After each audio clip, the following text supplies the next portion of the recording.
Pourquoi c'est que basengi le boko na bino pote bo meka ko éclaircir bango pona ko koisa décret taki possible. Yango tozali contribution na biso pour na peuple. Bango pe ba koyi ko zuwa ngo te. Tous avons reconnaître bango mais celui ba zuwa yango ba moni ke ya malamu ba koyi ko zuwa ngo ba zuwa ba sali sala mais na rasa musala penza ya oyi na ndenge sengeli.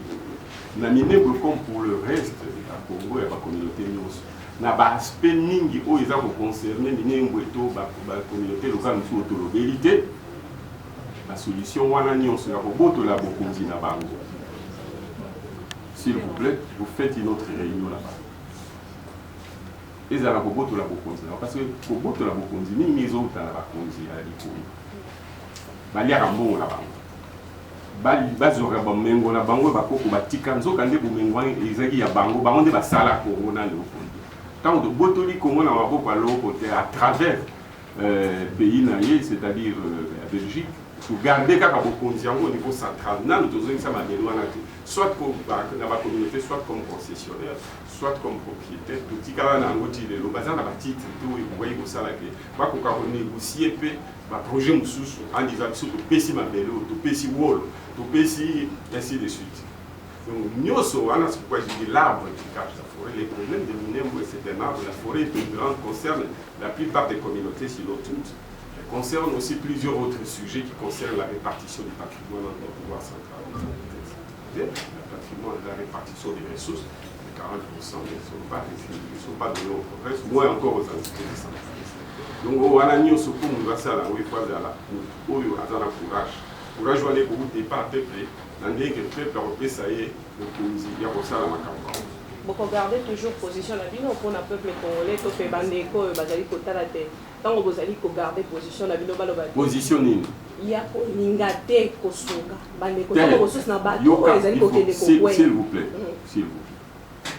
Vous conditions qui peuple azui en apesi.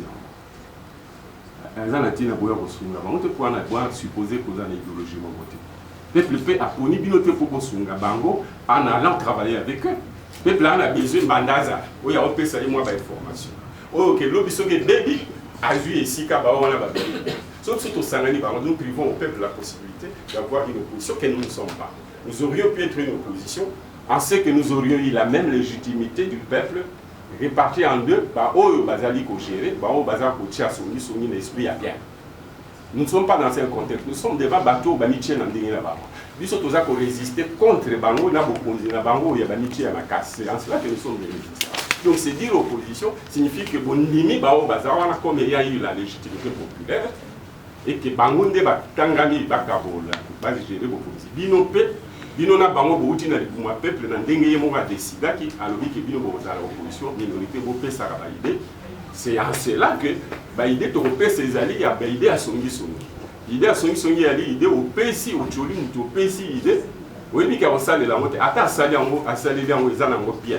Donc la proposition, c'est dans la contradiction. C'est ce qui fait que quand vous allez pour contredire, vous pouvez s'en dire mais il ne suffit pas de contredire. Et là, vous avez dit, vous pouvez prouver que vous avez bien, mais si vous avez dit que vous avez vous assure que vous avez bien, sinon, c'est ainsi que nous-mêmes, quand nous critiquons le pouvoir, avec ce que nous faisons avec des tribunes, les alliés, c'est une façon de nous exposer aussi à la critique du peuple et de nos adversaires politiques. On a besoin de comprendre que beaucoup souffrir, non, justement parce que le problème est dans le chef de ceux qui méritent le CPN, ici nous étions haineux, et dans le chef il y a la peuple, mais surtout dans le chef des beaux journalistes. Merci beaucoup.